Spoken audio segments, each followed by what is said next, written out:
పట్టణ శాఖ మంత్రి నారాయణ మాట్లాడుతూ అమరావతి రాజధానిని 2.5 ఏళ్లలో పూర్తి చేస్తాము. అమరావతి రాజధానికి 1,00,000 కోట్లు ఖర్చు అవుతుంది. 1,00,000 కోట్లు అప్పు తీసుకోవడానికి మాస్టర్ ప్లాన్లన్నీ రెడీ చేస్తున్నాము. అంతేకాకుండా 3 దఫాల్లో అమరావతి రాజధాని పనులు పూర్తి చేస్తాము. అంతేకాకుండా పాత మాస్టర్ ప్లాన్ అప్పుడు 2014 నుంచి 19 వరకు జపాన్ వాళ్ళు ఎవరో ఇచ్చారనుకుంటా, జపాన్ సింగపూర్ వాళ్ళు. ఆ పాత మాస్టర్ ప్లాన్ ప్రకారం 3 దశల నిర్మాణం చేస్తాము. 48,000 కోట్లతో మొదటి దశ పనులు చేపట్టేస్తాము. గతంలో 9,000 కోట్లు చెల్లించాము.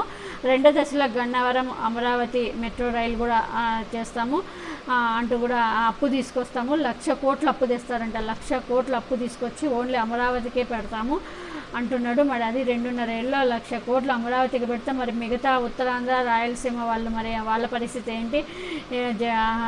కానీ వీళ్ళంతా కూడా విశాఖ రాజధాని వద్దనే జగన్మోహన్ రెడ్డి గారికి అక్కడ ఓడించారు. మరి చూడాలి. ఎందుకంటే ప్రజలు మరి వాళ్ళకి అంత తీర్పు ఇచ్చిన తర్వాత మరి ప్రజలు కూడా మాట్లాడడానికి అవకాశం లేదు. ఎందుకంటే మీరు ఎలాగైనా చేసుకోండి వాళ్ళకి ఇచ్చారు కాబట్టి వాళ్ళు ఎలాగైనా చేస్తారు. ఈ 5 ఏళ్ళు ఎవరు ఏం మాట్లాడలేరు. ప్రజలు కూడా ఏమైనా ప్రశ్నించినా కూడా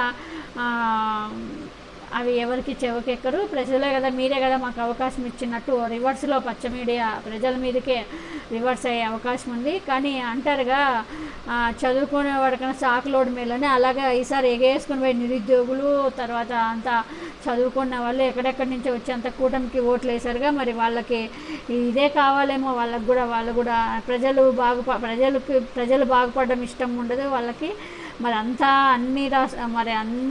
అన్ని ప్రాంతాల డబ్బులు తీసిపోయి ట్యాక్స్ అమౌంట్ తీసిపోయి అమరావతిలో పెట్టడము ఇది ఎంతవరకు సమాజం? మరి రాయలసీమ వాళ్ళు మరి మాట్లాడే వాళ్ళు ఎవరు ఉన్నారు? మరి రాయలసీమ ఉత్తరాంధ్ర వాళ్ళంతా ఇప్పుడు చంద్రబాబు నాయుడు ఏం చేసినా కూడా ప్రశ్నించడానికి ఎవరు? జగన్మోహన్ రెడ్డి గారు ప్రశ్నిస్తే జగన్మోహన్ రెడ్డి గారి పైన వ్యక్తిగతంగా దూషణలు ఎలా అంటే అలా మాట్లాడడానికి పచ్చ మీడియాను అడ్డుపెట్టుకొని ఇంకా ఇదే కప్పిపుచ్చడానికే సరిపోతుంది. మరి చూడాలి.